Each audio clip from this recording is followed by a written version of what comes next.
Hi students, இன்னைக்கு நம்ம பார்க்க போகிறது 11th கம்ப்யூட்டர் சயின்ஸுக்கும் கம்ப்யூட்டர் அப்ளிகேஷனுக்கும் காமனான சாப்டர் 2 நம்பர் சிஸ்டம்ஸ். அதில் பார்ட் 3ல் ஷார்ட் ஆன்சர் தேர்ட் கொஸ்டினை பற்றி பார்க்க போகிறோம். Convert 150 base 10 into binary, then convert that binary number to octalனு கொடுத்துருக்காங்க. இப்போ என்னுடைய சொல்யூஷன் பார்க்கலாம். ஃபஸ்ட்டு நம்ம என்ன பண்ணால் டெசிமல் நம்பரை ஃபஸ்ட்டு பைனரியாக கன்வெர்ட் பண்ணணும். அதுக்கு ஃபஸ்ட்டு நான் 150 எழுதிக்கிறேன். இதை 2ஆல் டிவைட் பண்ணணும். 7 டைம்ஸ் வரும் 14. அப்புறம் இந்த பக்கத்தில் இருக்குள்ள 0, அதாவது இங்கே 1 வரும். 1 0ன்னு வரும்போது 5 டைம்ஸ் வரும். ரிமைண்டர் 0 வரும். திரும்ப 2ஆல் டிவைட் பண்ணணும். டிவைட் பண்ணால் 3 into 2 6 1 வரும். 5 இங்கே இருக்குது. 7 into 2 14. அப்புறம் ரிமைண்டர் 1. அப்புறம் திரும்ப 2ஆல் டிவைட் பண்ணணும். 1 டைம் வரும். திரும்ப 8 டைம்ஸ் வரும். திரும்ப ரிமைண்டர் 1. திரும்ப அகைன் 2ஆல் டிவைட் பண்ணணும். 9 டைம்ஸ் வரும். ரிமைண்டர் 0. திரும்ப 2ஆல் டிவைட் பண்ணணும். 4 டைம்ஸ் வரும். ரிமைண்டர் 1 வரும். திரும்ப அகைன் 2ஆல் டிவைட் பண்ணணும்.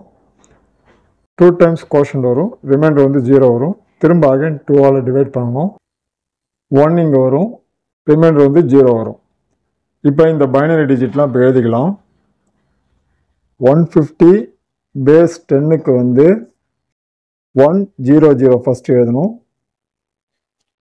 அடுத்தது 10.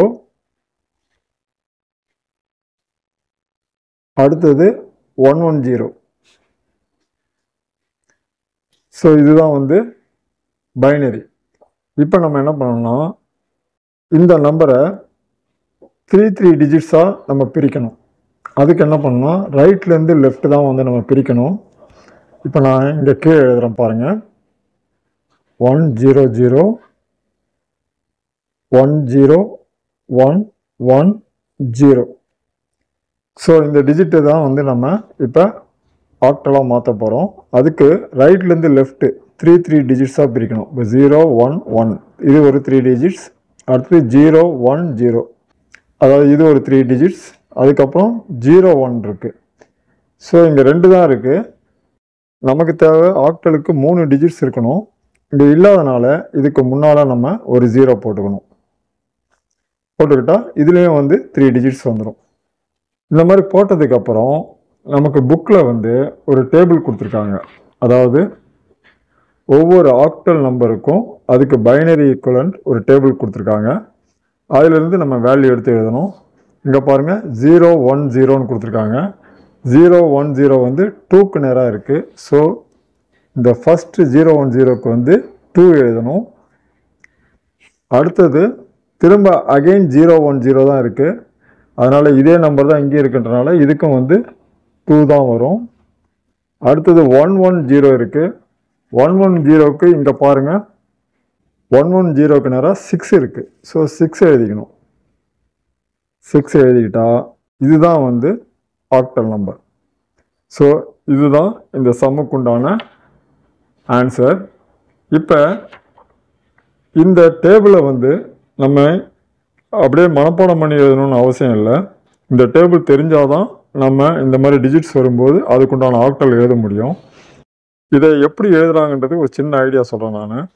இப்போ 4ன்னு ஒரு ஆக்டல் நம்பர் இருக்குது. அதுக்கு 100ன்னு எழுதியிருக்காங்க. அது எப்படி எழுதுவாங்கன்னா 4ஐ 2ஆல் டிவைட் பண்ணணும். 2 டைம்ஸ் வரும். ரிமைண்டர் 0. திரும்ப 2ஆல் டிவைட் பண்ணணும். 1 டைம் வரும். திரும்ப 0. ஸோ 4க்கு நம்ம என்ன கண்டுபிடிச்சிட்டோம், 100ன்னு கண்டுபிடிச்சிட்டோம். அடுத்தது 3க்கு நான் ஒன்று எழுதுகிறேன் பாருங்கள். 2ஆல் டிவைட் பண்ணி 1 டைம் வரும். திரும்ப 1. ஆனால் இங்கே 2 டிஜிட் தான் இருக்குது. 1 1 2 டிஜிட் தான் இருக்குது. ஆக்டலுக்கு நம்ம 3 டிஜிட் வேணும். ஸோ முன்னால் ஒரு 0 சேர்த்துக்கணும். இங்கே பாருங்கள் 3க்கு நேரம் 0 1 1 இருக்குது. ஸோ இப்படி தான் இங்கே இருக்கக்கூடிய எல்லா ஆக்டல் வேல்யூக்கும் நம்மளால் பைனரி ஈக்குவலண்ட் கண்டுபிடிக்க முடியும். அதனால் நீங்கள் இதை மனப்பாடம் பண்ணணும்னு அவசியம் இல்லை. ஸோ இதே மெத்தடில் நீங்கள் என்ன பண்ணுங்கள், கண்டுபிடிச்சி ஒரு டேபிளர் காலம் மாதிரி போட்டுக்கிட்டு அதுக்கப்புறமா இந்த சம்முக்கு உண்டான ஆன்சரை எழுத ட்ரை பண்ணுங்கள். உங்களுக்கு ஈஸியாக வரும். இந்த வீடியோ உங்களுக்கு பிடிச்சிருந்தா நம்ம சேனலை சப்ஸ்கிரைப் பண்ணுங்கள்.